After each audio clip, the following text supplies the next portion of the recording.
Abner Maher's Fox PBC unofficial scorer Marcos Villegas is with us, and a trainer who has seen it all in the ring, Joe Goossen. Good to see you all. Thanks for joining us. Joe Goossen wasn't just a boxing trainer. He was an institution.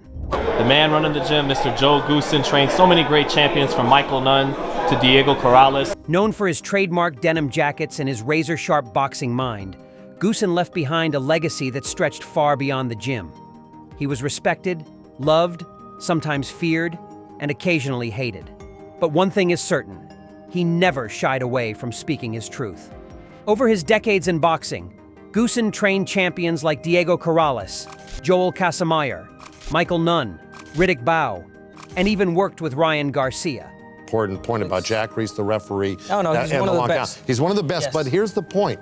He called fights on TV, offered brutally honest commentary, and often let his feelings about fighters, good or bad, slip out in interviews.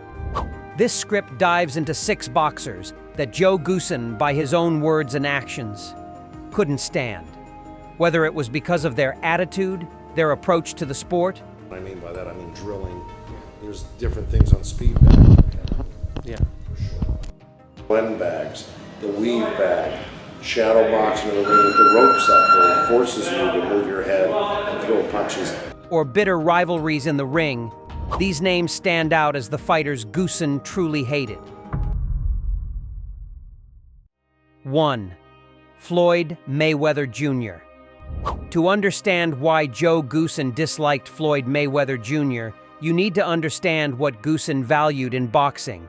Roger Mayweather said he's going to get tired, you'll get him later in the fight. Grit, courage, and the willingness to go toe-to-toe when the heat was on. Mayweather, of course, was the opposite. Brilliantly defensive, elusive, and technical, he was a master of not getting hit. To Goossen, though, that style wasn't real fighting. In several commentary gigs, Goossen made it clear he thought Mayweather's fights were boring. And then he's nowhere. You think you've got him? And that his cautious approach wasn't what made boxing great. I'm happy to hear that.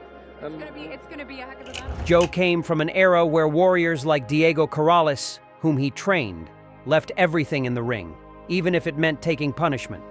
When Mayweather dismantled Corrales in 2001, knocking him down 5 times before the fight was stopped, it stung deeply. It wasn't just that Floyd won, it was the way he dominated Corrales without engaging in a war. To Joe, it felt like Floyd had embarrassed one of his proudest fighters. From then on, Goossen's commentary about Mayweather always carried a sharp edge. He was a beat fighter. From round 1, he knew it. Behind the microphone, he praised Floyd's skill, but often with a backhanded tone. Yes, he's good, but who really wants to watch this all night? That attitude cemented Mayweather as one of the boxers Joe Goossen clearly hated. 2. Adrian Broner. Few boxers rubbed Joe Goossen the wrong way, quite like Adrian "the Problem" Broner. Broner was loud, flashy, and arrogant, qualities Goossen had little patience for. Joe was old school. He wanted fighters to prove themselves in the ring, not with antics outside of it. Broner's constant self-promotion, disrespectful trash talk, and inconsistent discipline drove Goossen crazy.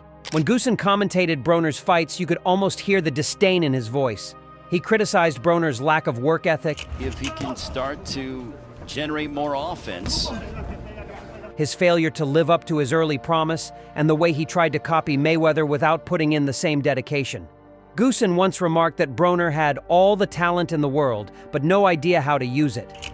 For Joe, watching Broner squander his gifts was infuriating. He respected toughness, and Broner often seemed to quit mentally when things got rough. This clash of values, Goossen's blue-collar mentality versus Broner's flash-over-substance persona, made it clear. Broner was a fighter Joe Goossen truly hated. 3. Riddick Bowe Joe Goossen was deeply invested in fighters who gave everything to the sport. That's why Riddick Bowe's career drove him mad. At his best, Bowe was a heavyweight with the tools to dominate an era. With a right hand, and Holyfield fires back one of his own, coming to the end of... He had power, speed, and size, but he lacked consistency, discipline, and dedication. To Goossen, Bowe symbolized wasted potential, a crime worse than losing. Joe openly criticized how Bo avoided fights, ballooned in weight between training camps, and relied too much on raw talent instead of hard work.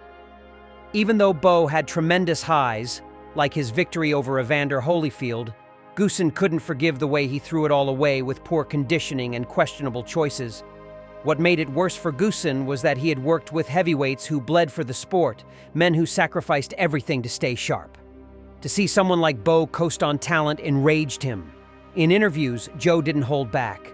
Bo could have been one of the greatest of all time, but he didn't want it bad enough. That's the worst thing you can say about a fighter. That blunt dismissal cemented Bo's place among the fighters Joe Goossen hated. 4. Ricardo Mayorga. If there was ever a boxer who represented everything Joe Goossen despised about the sport, it was Ricardo Mayorga. Mayorga was wild, reckless, and disrespectful. He smoked cigarettes, bragged about drinking before fights, and hurled insults that often crossed the line. To Goossen, who valued professionalism and dedication, Mayorga was a disgrace. Joe frequently mocked Mayorga's sloppy technique and street fighter mentality. He saw him as a sideshow act, someone who cared more about shock value than skill. Even though Mayorga scored some big upsets, like his knockout of Vernon Forrest, Goossen never gave him credit. From Joe's perspective, Mayorga's wins were flukes, not proof of greatness. He believed fighters like Mayorga tarnished the sport by making boxing look more like chaos than craftsmanship. When Mayorga lost badly to disciplined fighters, Goossen would smirk in commentary, almost enjoying the downfall of a boxer he openly despised. 5. Victor Ortiz. Joe Goossen had one golden rule: never quit. Weak here. This is the 6th round. That's why Victor Ortiz was one of his least favorite fighters. Ortiz, talented and explosive, had all the tools to be a superstar. But he also had a reputation for folding under pressure. His infamous fight against Marcos Maidana in 2009 was the turning point. Ortiz quit on his stool after taking punishment, telling reporters afterward that he wasn't going to die for this. To Goossen, those words were unforgivable. He believed boxing demanded absolute commitment, even if it meant risking everything. From that night on, Joe branded Ortiz as a fighter who lacked heart.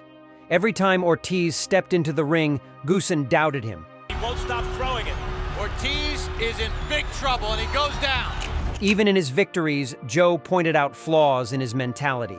He couldn't respect a fighter who had admitted publicly that he was willing to quit. The final straw came when Ortiz headbutted Mayweather in 2011, only to get knocked out while trying to apologize mid-fight. To Joe, that circus-like behavior confirmed Ortiz wasn't cut from the cloth of true warriors. 6. Andrew Golota. Last but not least is Andrew Golota, one of the most controversial heavyweights of the 1990s. Golota was talented, no doubt about it.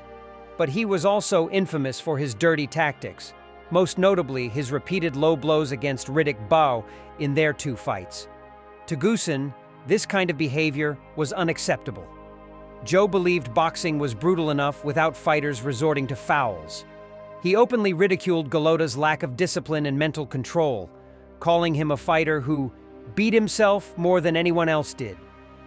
Even years later, when Golota tried to rebuild his career, Goossen dismissed him.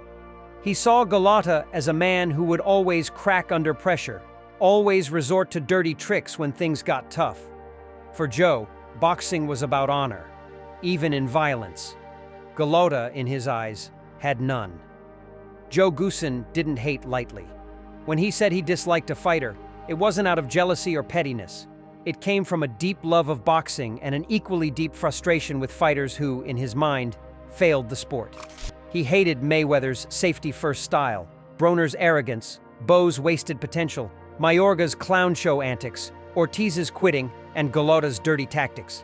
Each of these fighters represented in some way the opposite of what Joe valued: courage, discipline, professionalism, and respect for the craft. But here's the twist. Goossen's hate wasn't always permanent. He often softened over time, admitting respect when a fighter proved him wrong. Still, his blunt criticisms made boxing richer, giving fans an unfiltered voice that said what many were thinking but few dared to say. In the end, Joe Goossen's legacy isn't just about the fighters he trained, it's about the standard he set. And for the 6 fighters he hated most, that standard was something they could never quite reach.